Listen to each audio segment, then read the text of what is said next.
Proceedings are underway in the murder case of former police crime intelligence boss Richard Mdlulu and his co-accused Mthembeni Mthunzi in the High Court in Johannesburg. Earlier, the state sought to allay the accused fears that they might contract the coronavirus in prison due to underlying health conditions.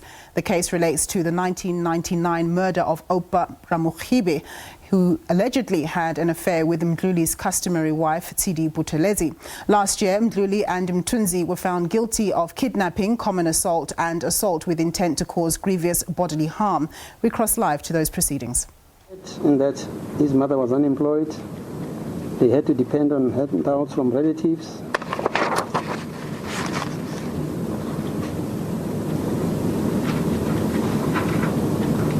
He only made a reunion with his father in 1976, and he apologized to himself and his siblings. He got married to Lili Vusiwana in 83, and they have 3 children born from that union. He got divorced from his first wife in 2011 because of his extramarital affair which he had. They are still staying together the same house in Dong Park. He's still taking care of her because he does not want his children to hate him for neglecting them.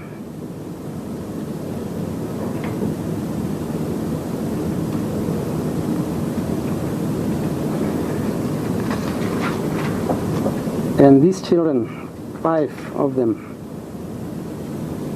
at the age of 5 years, that is Tshidi Buthelezi's child with him, was raised by his ex-wife.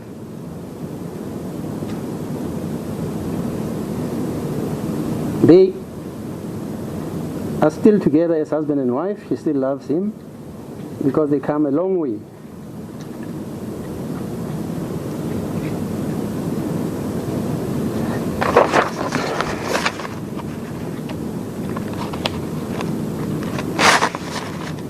The accused wife, ex-wife, reported that she was aware about the second wife, but still was trying to accept it. It was not easy.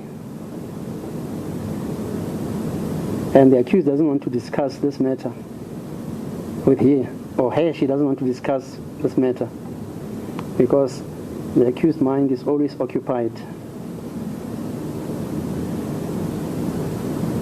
With Teresa Mdlulu, they've got 4 children, and they have another house in Cape Town where the current wife and children are staying, and he spends 60% of his time there. And the other 40% he spends at Don Park.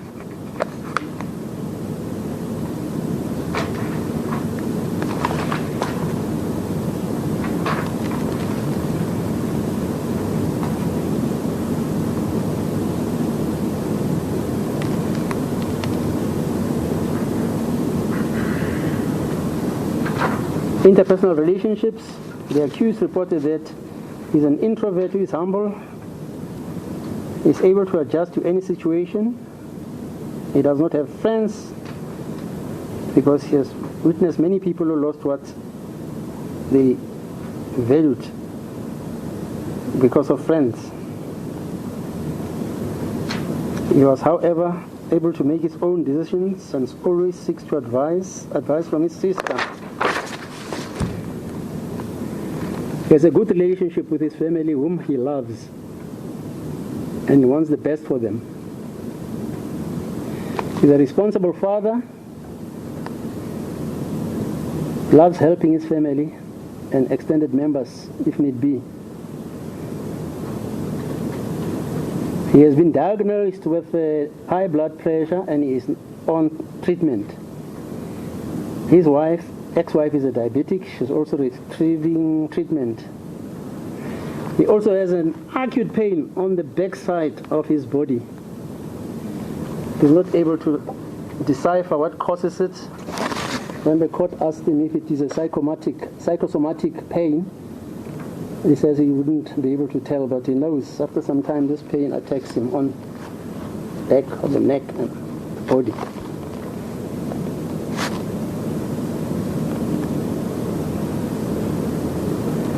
And his sister, according to the accused, says he used to tell her that he used to complain about his arm, leg, and severe headaches.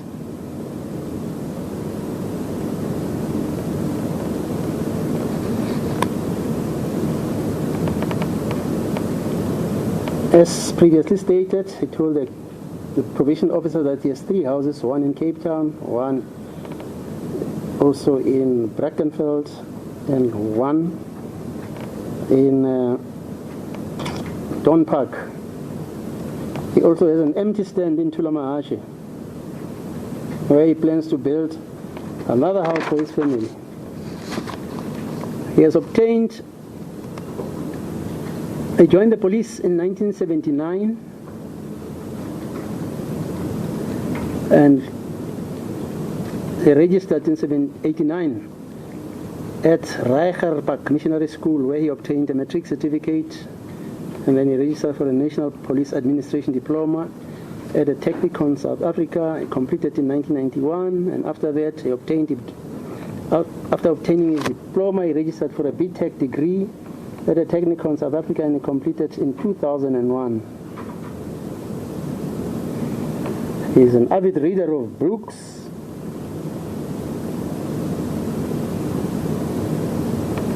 And he was reported to be an intelligent person. He started working in 1977, water board in Palabora. Thereafter he worked in 1978. He moved to Welani Primary School, Boatberg Ridge as a teacher. Previous salary at the water board, 45 rands per month. And as a private teacher was earning 95 to 120 rands per month. Joined the SAP in 1979. Stationed at Mbalenhle, Mpumalanga, 1980. Went to training college, Amaskral. Trained and was transferred to Forstburg's SAP's detective section, promoted from the junior ranks until he was appointed as deputy area commissioner in the Western Cape in 2000. 2003, appointed as deputy provincial commissioner for crime intelligence and detectives in the Northwest Province. He mentions that in 2005, he was head office transferred into Pretoria. In the same rank, the accused reported that in 2009 he was appointed as a divisional commissioner with the rank of lieutenant general until 2017 when he retired. He stated that he's currently earning a pension that he's receiving, which is a gross monthly salary of 60,000 and the net salary is 40. And his benefits before he retired were about 110,000 rands per month. His wife is a secretary at the South African Police and is currently on pension. She took an early retirement due to ill health. His wife is employed, SEPS was employed in Cape Town, and is a colonel. Her salary was between 20 and 27,000 per month. And he also has business ventures. The accused has a coal mine in Zimbabwe and a forensic investigation company in Johannesburg, which is registered. He, however, has not started operating yet because he has been disturbed by this case. He does not smoke nor drink. He never used drugs. Same thing pertains to accused number 1. He's a member of the Zion Christian Church in Holomisa, Boksburg. Leisure, he likes to go to the gym, watches television, going out with his family, but his mind is preoccupied with this case.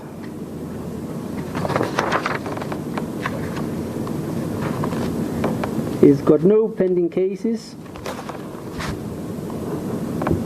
previous convictions, none. He had one donkey years ago, 1984. driving negligently. It was expunged from the records. The current offense, it states that in 1996 to 1997, he had an extramarital affair with the late Tshidi Buthelezi, and a son was born out of their relationship. I suppose that's another mistake. It must be 1998, because according to the evidence, which the going to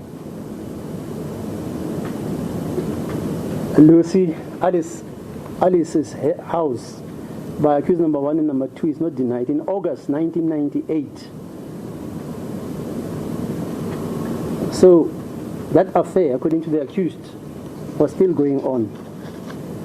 That's why I'm saying 96 to 97. It must be 98 anyway. He says he stated that the late Tshidi Buthelezi threatened him by saying that she's going to come and live in his house, and this made him to buy a house for her at Windmill Park, and he paid lobola 6,000 rands to the family as a way of accepting the responsibility of the pregnancy. And he also mentions that the last time he informed him that she was going to a stockfell in Orange Farm with her friend Alice Manana, never came back. And then he, the accused, went to Manana to ask the whereabouts of Ms. Buthelezi, and Manana indicated that she had left Buthelezi, Miss, at Orange Farm, and he requested Manana to take him where Buthelezi was. She couldn't do it that day, and then she had to report subsequently to the house of Manana, Alice. He also told the probation officer that he went to report the matter to Buthelezi's family out of concern that Tshidi might have gone missing. He mentioned that he searched for Buthelezi with her family for 2 days. And then they went to Orange Farm and discovered that Buthelezi, Miss Tshidi, was there with Oupa Ramogibe. And it seemed that Buthelezi and Ramogibe were in a relationship. Well, we know that in July 1997, is it 1997 or 1998? 1998, they were married. The accused reported that they drove back to Vosloorus with Tshidi Buthelezi and Ramogibe, and everybody was dropped at their destination.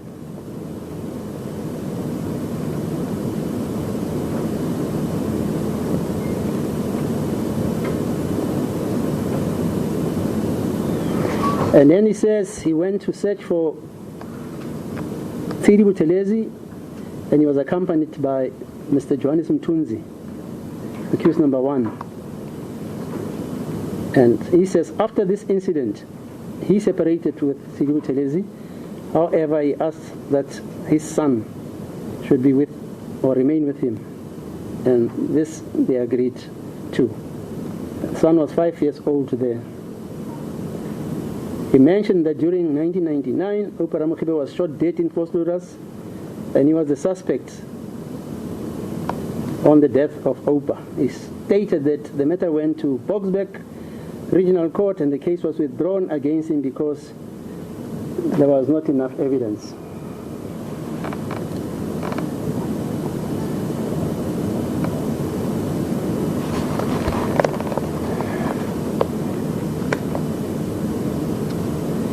He mentioned that Alice Manana started fabricating stories that she was assaulted and kidnapped by him, and Oupa's mother also reported that she was intimidated by the accused, that is Sophie Ramogibe,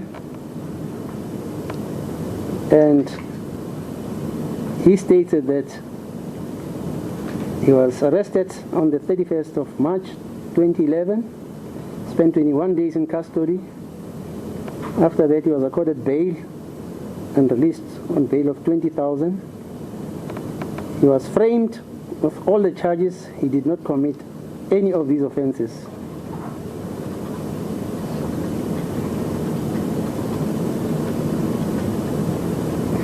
The investigating officer reported that the accused had a relationship with the late Buthelezi and that he paid lobola for her and also bought a house for her in Windmill Park. He stated that Oupa Ramogibe was among those who came along and had a relationship with Buthelezi, Tshidi, and the accused became jealous about the relationship. The investigating officer stated that the accused went to Oupa's family and advised them that they must tell Oupa to lay off Tshidi alone because she is his wife and he had paid lobola for her. The investigating officer informed that the probation officer that Oupa was assaulted at Vosloorus police station. He mentioned that the accused took Alice Manana to Orange Farm against her will. He stated that the accused also took Oupa Ramogibe, Oupa's mother, to Vosloorus police station against her will.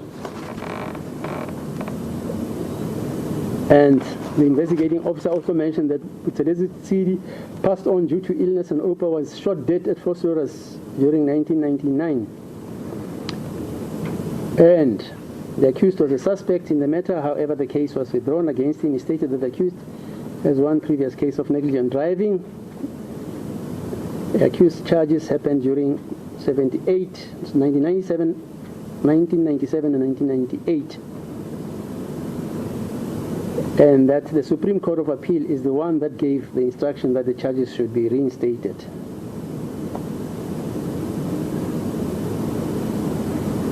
The accused reported that he is not happy about the matter. He stated that he did not commit the offenses. However, as a law-abiding, loyal citizen, he respects the judge's opinion. He mentioned that he was not acquitted. However, he is ready to take an appeal, to make an appeal following his sentencing.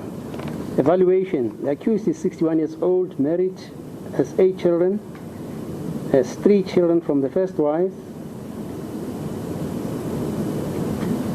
Then he has 1 child from the late Tshidi, and he has 4 other children from his current wife. The probation officer is of the view or opinion that the children should be and deserve to be raised by both parents. According to the probation officer,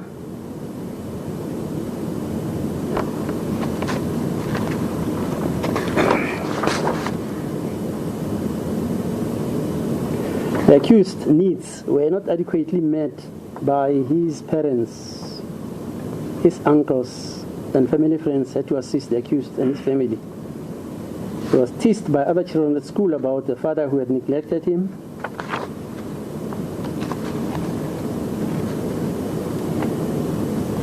The accused does not seem to be having problems in maintaining relationships.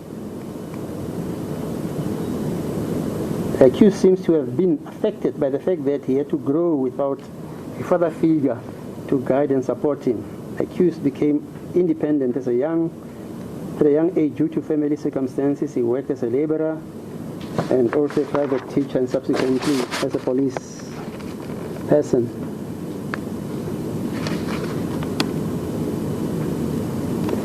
The accused stated that he has prospered, although his family background was not good. He did not allow his childhood challenges to stand in his way of prospering in life. The accused joined the SABC in 1979, got promoted, moving through the ranks, and retired as a divisional commissioner, lieutenant general. The probation officer is of the view that education is important and that the accused's educational background has played a major role in him receiving improvement at his workplace. The accused does not drink.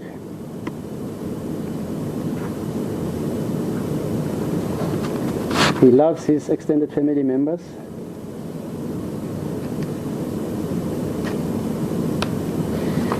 The probation officer says that the accused has been found guilty of the following 4 charges. 4 counts of intimidation, that those have fallen off obviously through the Constitutional Court's ruling that intimidation is not a crime, criminal crime. 2 counts of kidnapping, 2 counts of assault, and 2 counts of assault GBH, which were committed during 1997, 1998. The accused is an officer of the law. During the commission of the offences, he was a police officer. He is well informed as to how the law works. The accused was supposed to set a good example to the community. The probation officer of the view that the accused might have taken advantage of his employment status during the time he was committing these offences. He is not showing any remorse. He hasn't pleaded guilty. He kept emphasizing his innocence.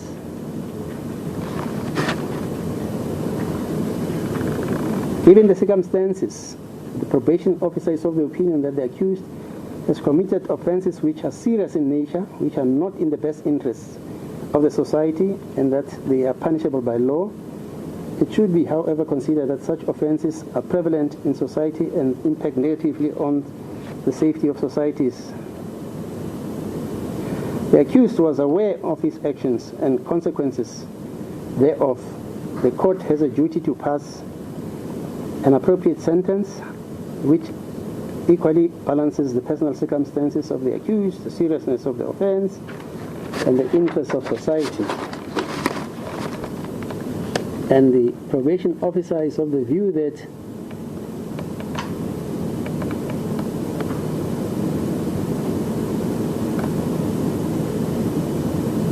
the suspended sentence as a sentence appears, in his opinion, to be too lenient, considering the seriousness of the offences.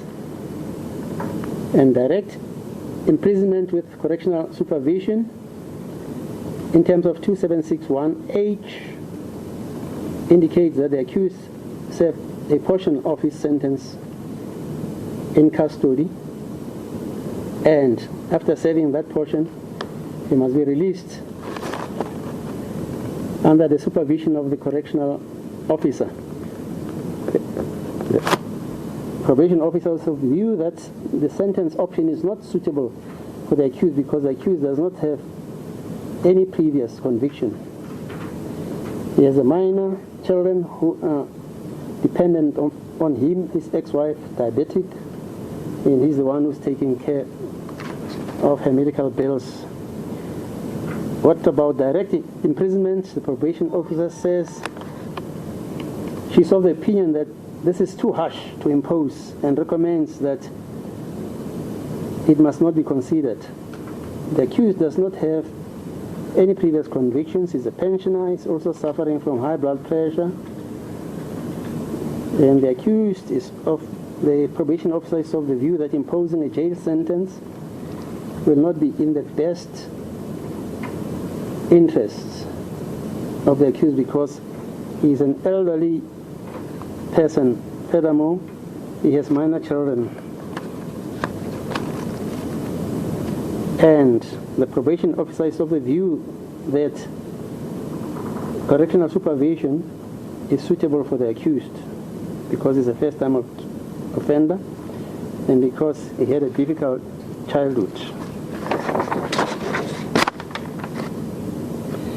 And the probation officer, is of the view that children who experience difficulties in life tend to manifest at a later stage. Correctional supervision might also assist the accused to address his personal problems, and it can also deter him from committing further offenses.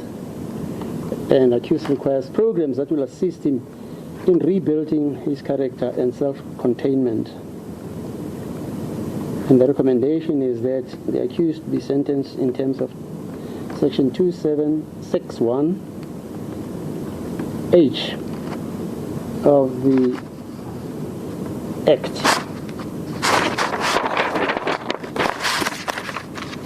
The other report was written by the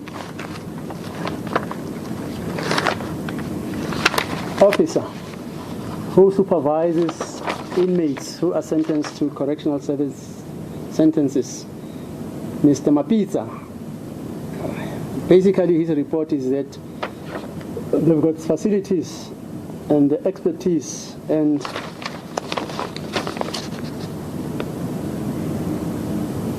the aptitude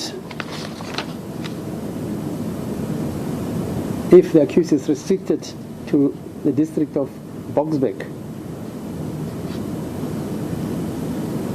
and they can offer correctional supervision. He has also evaluated the accused. Accused number 1 was evaluated, and accused number 2 also was evaluated, and both could be suitable candidates for correctional service. I must just mention that accused number 1 did not, intentionally I think, tell me how much his pension is, and I just let it drift. He's a policeman, 36 years in the force. Nothing was mentioned about his pension. All that was mentioned was that he's bought an Uber taxi and he makes about 15,000. You want to add something about it? Am I wrong? I still corrected. I solicited it from you. I don't know. I don't even have it. You know, I'm the type of guy who writes everything, as you have noticed. I write everything. I don't have it. How much does he earn as a pension? His pension. Now I can take instructions because I don't have it.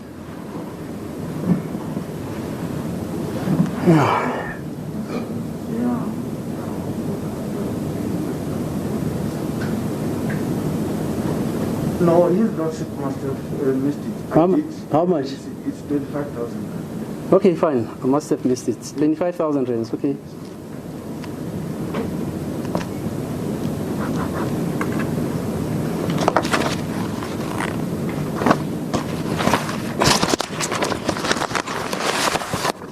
The state, as we know, did not call a witness except the director of the programs at the prison. Director Mabaso, is it? He gave evidence this morning. But the state strenuously argued that this is a very, very serious crime. So these are serious crimes of which the accused has been convicted of. And that the only salutary sentence which would be imposed is a custodial sentence. Mr. Van Zyl, who argued on behalf of the state, argued that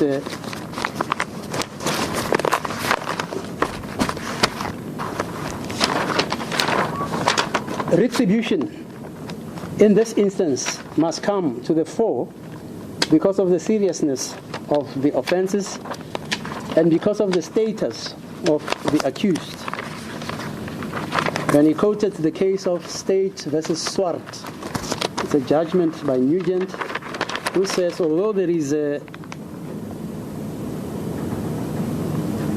obligation upon the court to balance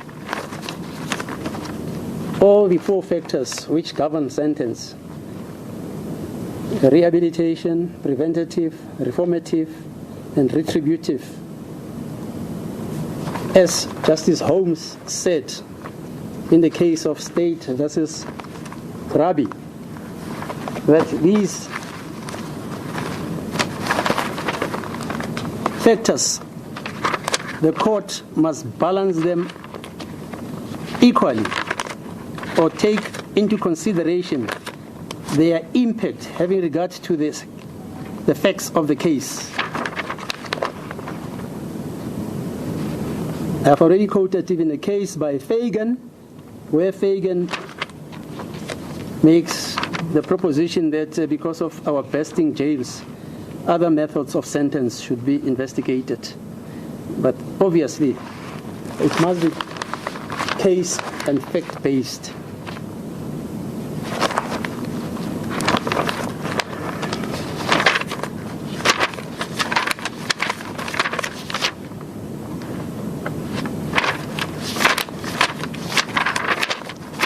Sorry.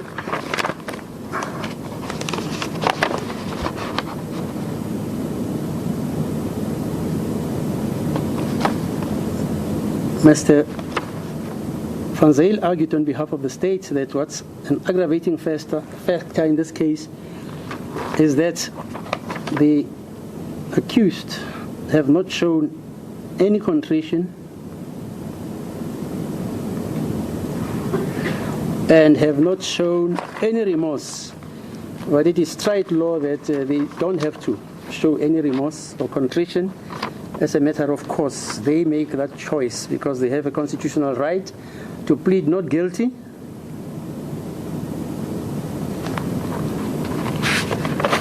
and that this court, however, cannot be said that it has to ignore such an invocation of remorse or contrition. If it is genuinely make, like it is stated in State versus Machichi, where the convicted person takes the court into his or her confidence, the court is able to grasp the raison d'etre of why, what was the reason of the accused person committing this offense. In other words, without that, the court not being taken into its confidence by either of the accused, which is their right, by the way, the court cannot genuinely be in a position to make sense of the entreaties amongst which are encapsulated in the reports of the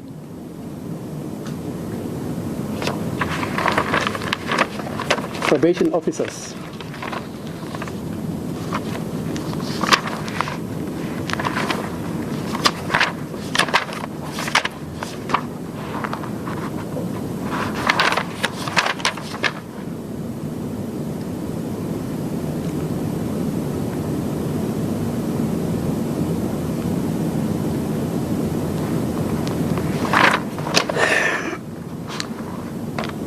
In R and Rex versus Sonepur, it's an old case which was decided before I was born, I'm sure. 1945 AD. It was stated that the ends of justice are 4 in number: deterrent, preventative, reformative, retributive. And R versus Skach in 1961, it was stated that retribution remains important. And despite the development of the so-called triad, which consists of the crime, the offender, and the interests of society, State versus Zinn, Rumpf J.A. then said for the first time that the element of mercy has been put in perspective in the whole process in State versus Rabbi, that punishment should fit the criminal as well as the crime, be fair to society, and be blended with a measure of mercy according to the circumstances. And also, the object of sentencing is not to satisfy public opinion, but to serve the public, as stated in State versus Mhlagaza.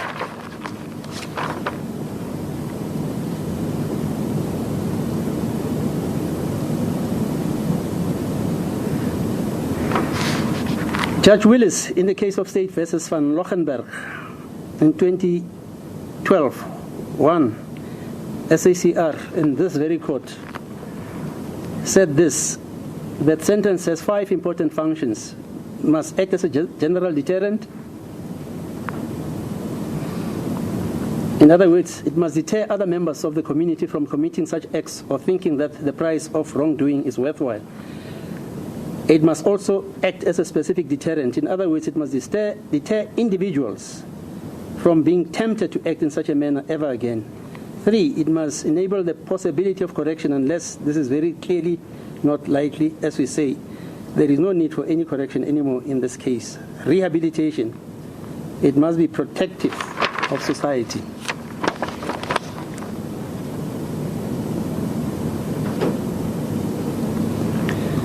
And it was argued by the state that the absence of remorse is one of the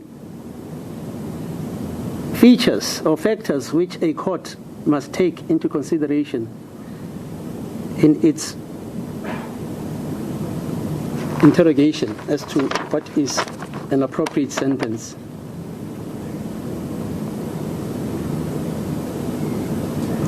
Not that society's outrage must be appeased and placated by an unmeasured, unreasoned, unconsidered sentence.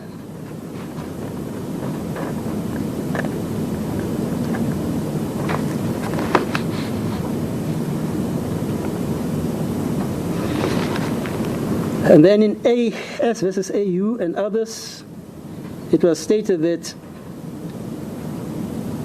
the absence of remorse was an aggravating factor and increases the chances of the imposition of a heavy sentence. The appellants, despite the wealth of incriminating evidence against them, persisted before this court with their lies, an essential example of lack of remorse. It is to be noted that the appellants had an entrenched right to plead not guilty, like in this case. And the fact that the appellants have pleaded not guilty should not be held against them, and this court is not going to do so. But their persistence with their lies in the face of overwhelming evidence showed that they were not prepared to rehabilitate. Like in this case, specifically I mentioned that officers of this court, a senior advocate, Mr. Zees van Zyl, and a middle senior advocate, Mr. Barnard, and a senior other advocate, Talega, who is now the Deputy Public Protector. Spurious impugnment of their character was made in this court that they concocted and fabricated a case against the two accused. Both accused made that allegation under oath. And I've sat in this matter for about 6 years, 6 years. There is no evidence, not a speck of evidence that the state fabricated, concocted, and embedded and cooked evidence against accused number 1 and 2. And this court deprecates that, and it is one of the factors which the law says the court must consider.